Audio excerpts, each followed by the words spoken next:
नमस्कार मित्रों, मैं हूं डॉक्टर हरिनिवास और आप सुन रहे हैं इस समय मुंडकोपनिषद। हमने 5 मंत्र तक देखा था। आगे चलते हैं। यत्तद् अदृश्यम अग्राह्यम अगोत्रम अवर्णम अचक्षु श्रोत्रम तद पाणिपादम नित्यं विभुं सर्वगतं सुसूक्ष्मं तदव्ययं यद्भूति योनिं परिपश्यन्ति धीरा। भैया, पराविद्या की बात शुरू करते हैं। अपरा को तो बता दिया था कि वेद वेदांग के अध्ययन से जिसको आप प्राप्त करते हैं, जिससे संसार की जितनी भी चाहो जलाली माया है वो आपको प्राप्त हो, वो अपराविद्या है। पराविद्या आपको ब्रह्म का ज्ञान करवाती है और वो ब्रह्म कैसा होता है इसकी चर्चा यहाँ 6ठे मंत्र में हो रही है। कहते हैं जो अदृश्यम, जानने की कितनी भी कोशिश करें लेकिन जानने में ही नहीं आता है। देखिए, प्रश्नोपनिषद में कहा था कि अगर आप ये मानते हैं कि आपने परब्रह्म परमात्मा को जान लिया, तब तो फिर आप बिल्कुल जाने ही नहीं हो, आपको कुछ पता ही नहीं है। और अगर आप ये मानते हो कि आप उसको नहीं जान पाए हो, तो शायद आप उसको कुछ जान पाए हो। लेकिन जब आप खुद ये मानते हो कि आप नहीं जान पाए हो, तो आप क्या जान पाए हो? तो भैया, जिसको जानना कठिन नहीं, असंभव है। अग्राह्य, आप कहो कि हम इसको पकड़ लें, तो जिसको पकड़ा भी नहीं जा सकता है।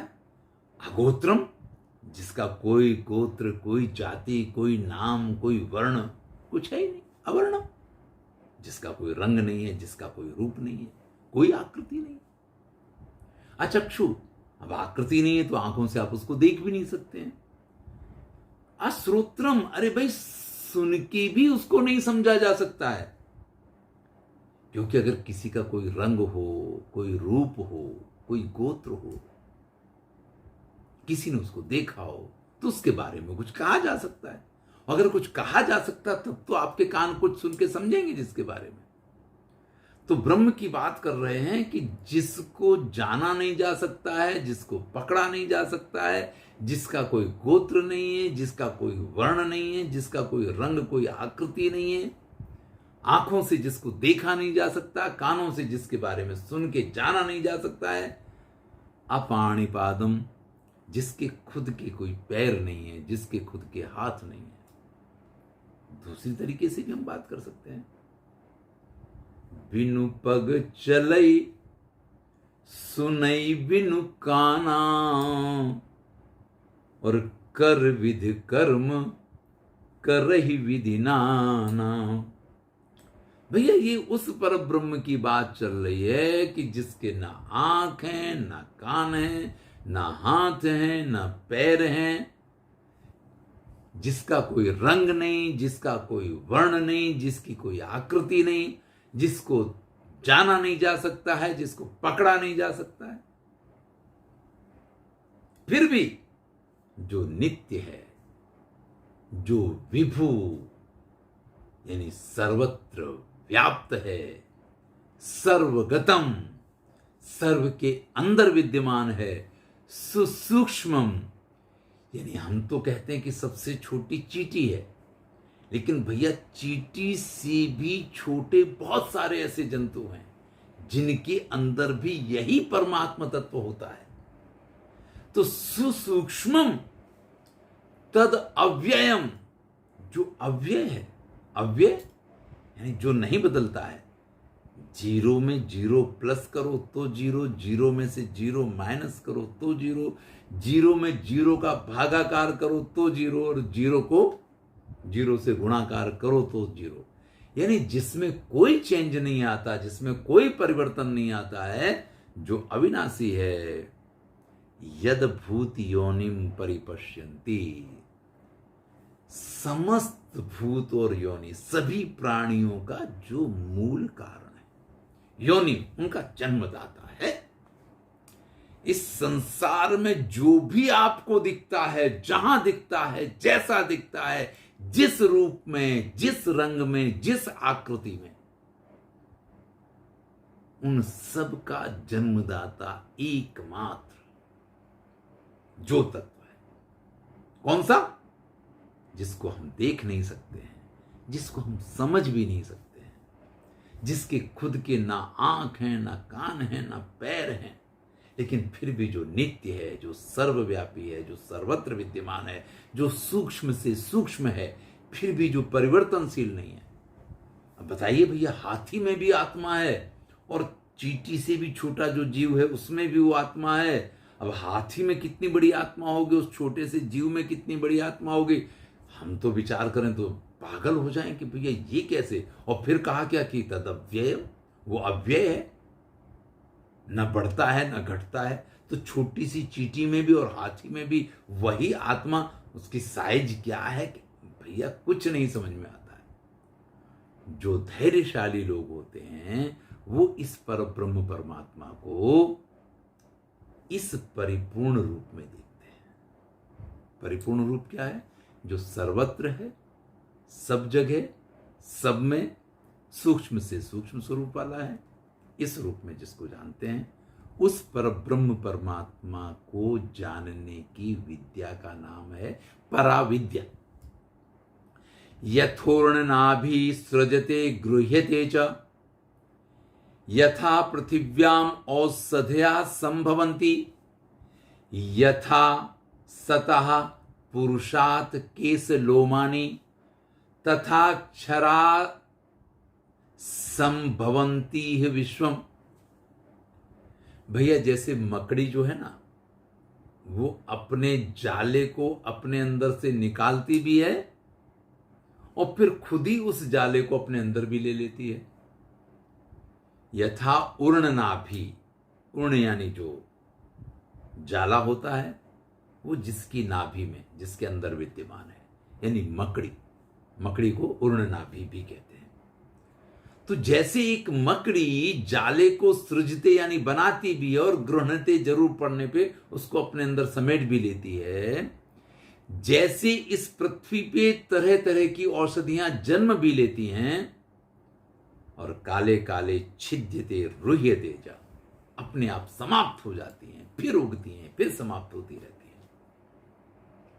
जिस प्रकार से पुरुष के शरीर में, जिंदा व्यक्ति के शरीर में रोम राशि होती है, तो आप विचार कीजिए, अगर शरीर का एक रोंवा टूट जाए तो कहते थे बाल तोड़ हो जाता है, वहां फोड़ा निकल आता है, वहां फुंसी जैसी, वो धीरे धीरे पकेगा, बड़ा होगा। भैया एक रोंवा भी खींचे ना तो ऐसी पीड़ा होती है, नहीं पूछो बात। और हमारी बहनें तो बस आप ये देखिए कि किस प्रकार से वैक्स वैक्स बोलते हैं कि सारी रुएं उखाड़ दिए जाते हैं और वो सब कुछ वो बर्दाश्त कर लेती हैं सौंदर्य के लिए, सुंदरता के लिए। लेकिन ये एक प्रक्रिया इस प्रकार की है, हमारे शरीर का एक एक रोंवा ऐसा होता है जो प्रतिदिन बढ़ता है। शास्त्र ये कह रहे हैं, क्योंकि जब तक व्यक्ति जिंदा है एक एक रोंवा बढ़ेगा। लेकिन जनरली अगर हम ध्यान दें तो हमारे हाथ पैरों की जो रोम राशि है वो इस प्रकार से अगर बढ़ती रहे तो जैसे सिर के बाल हो जाते हैं ऐसे उनको हो जाना चाहिए। अगर मूछें हैं, सिर के बाल हैं, उनको थोड़े दिन नहीं काटा जाए तो ये तो दाढ़ी मूछ और सारे बाल कैसे हो जाते हैं। लेकिन जो शरीर की रोम राशि है वो तो इस तरीके से नहीं होती है, क्योंकि वहां एक स्वाभाविक प्रक्रिया काम करती है। हम जब स्नान करते हैं, जब तेल मालिश वगैरह होती है, जब हम घिसते हैं तो कुछ रोएं जो हैं अपने आप निकल जाते हैं, झड़ जाते हैं, समाप्त हो जाते हैं और रोम छिद्र कूपों से उनमें से कुछ नए रोएं निकलते रहते हैं। इसलिए यहां आपके बालों की उपमा नहीं दी है, केश लोमानी, आपके रों की बालों की उपमा दी है, जो हमारे रोए होते हैं उन बालों की उपमा दी है कि जैसे व्यक्ति के अंदर ये जो रोए होते हैं अपने आप उगते रहते हैं और समाप्त होते रहते हैं, इसी प्रकार से वो अक्षर, वो जो परब्रह्म है, उससे ये पूरा विश्व जन्म लेता रहता है।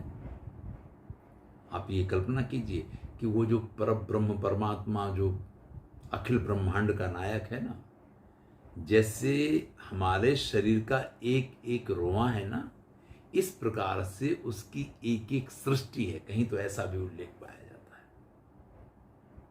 हम जिस एक सृष्टि में है ना, ये तो उसकी किसी एक रोम छिद्र में से निकली हुई एक सृष्टि है। तो भैया ऐसी तो कितनी सृष्टियां होंगी।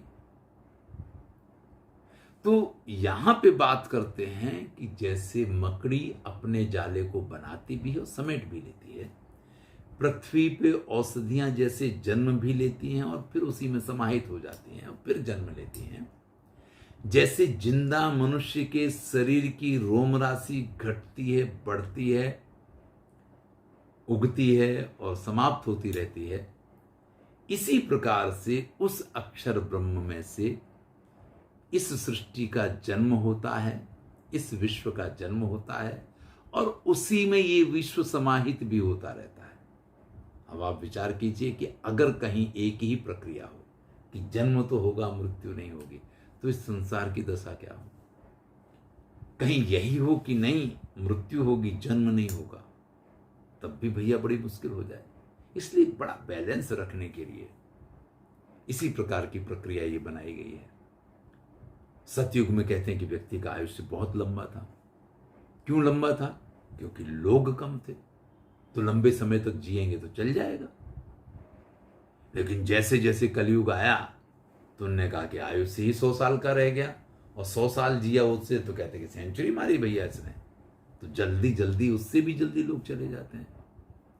पहले ये था कि वृद्धों को अटैक आता था, अब तो भैया 30, 35, 25 साल में। इस बार तो और भी उससे कठिन बातों को सुनने को मिला कि 12th का विद्यार्थी एग्जाम देते देते वहां उसको अटैक आ गया। अब आप ये समझ लीजिए कि हमारा आयुष्य जो है वो कहां पहुंच रहा है। तो उसी बात को यहां कहा है, तपसा चीयते ब्रह्म ततो अन्नम अभिजायते, अन्नात् प्राणो मनः सत्यम लोकः कर्मसु चामृतम। अब फिर उसी सृष्टि प्रक्रिया को बता रहे हैं, जो कि हमने प्रश्नोपनिषद के अंतिम प्रश्न में इसी चीज को देखा था। इसलिए वो परब्रह्म परमात्मा तपस्या करता है और संकल्प रूप से उसमें से अन्न की उत्पत्ति होती है, फिर अन्न उत्पन्न होने से प्राणों की उत्पत्ति होती है, मन की उत्पत्ति होती है, सत्य की उत्पत्ति होती है, इस लोक यानी संसार की उत्पत्ति होती है, कर्मों की उत्पत्ति होती है, और उससे जो कुछ भी प्राप्त हो उस अमृत की, यानी इस संसार का चक्र इसी प्रकार से प्रारंभ होता है।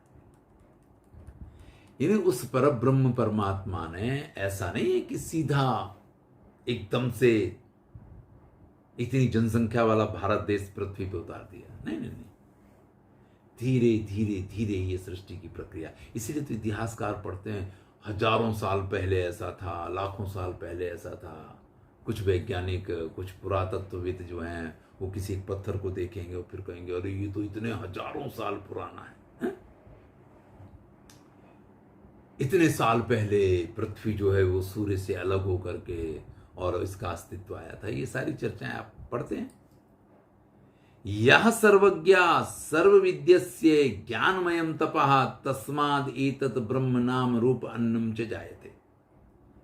भैया जो सर्वज्ञ है, सबको जानने वाला है, जो ज्ञानमय कोश है, उस तपस्या से, उसी ईश्वर से यह विराट जो ब्रह्म रूप जगत है उसकी उत्पत्ति हुई है।